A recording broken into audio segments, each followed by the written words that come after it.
should abound in Richmond, where the Redskins look at that boy. Second 115 inches, dog. Day 2 of work for RG3 and company, and this is the Shut up, Gato. This is the only story for the Redskins this year. Can Robert Griffin III and his head coach Jay Gruden get on the same page? We touched on this a bit yesterday.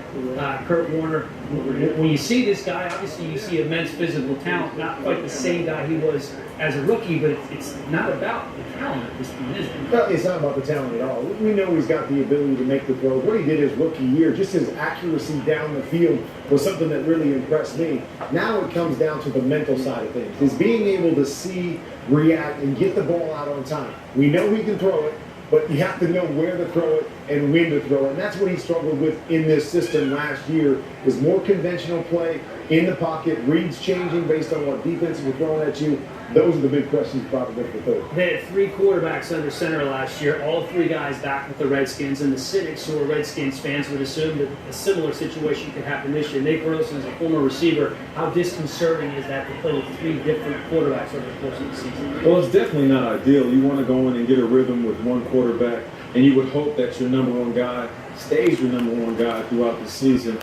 Everybody in this organization wants RG3 to be the man. And then the wide receivers, they're thinking the same thing. A guy that's very dynamic, that can make plays, has a strong arm, but it's all about chemistry. We have to keep in mind, we're talking about training camp, but he's had a whole offseason to work on this offense, work on throwing downfield, reading defenses, all the points that Kirk is hitting on. And we'll see with the combination, adding in training camp and getting better, if he's going to make that leap, because this is the year that everybody's watching RG3. And I will mention, just watching him right here in camp and doing these drops, there was one thing that I always loved to watch the tape every week. There were some mechanical things that he struggled with in the past. He already, to me, just doing these simple drills, looks a lot more balanced and comfortable, keeping his hips where they need to be to make some of these throws. So maybe he's made some strides physically, technique-wise, that can go along with the mental side of it, and he can make those strides to be that starter. You can see Deshaun Jackson right here at the left side of your screen. He obviously one of the big weapons for the Redskins. Very effective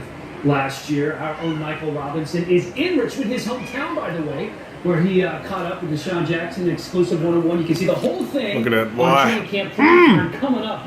I'm going to give you a little taste right now. Everywhere you've been, man, you've been kind of like that leader in the locker room, man. You've been a guy guys can kind of bounce things off of and be that stalwart in the locker room. Gotta get some more of these championships. Coming over here and being, again, that guy in the locker room that young guys can come to.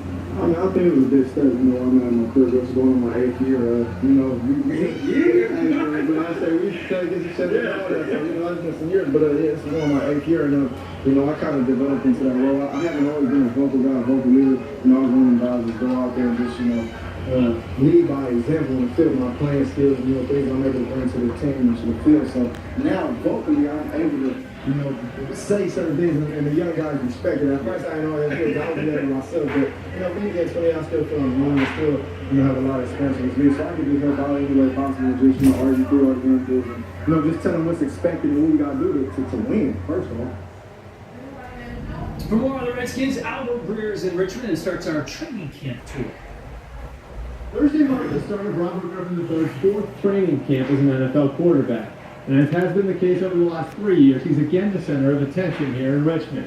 He hits the ground running after a strong spring. According to his offensive coaches, he's shown better timing and rhythm and decision-making, and he's doing a better job with off-schedule plays, which was a focus of his during the off-season program.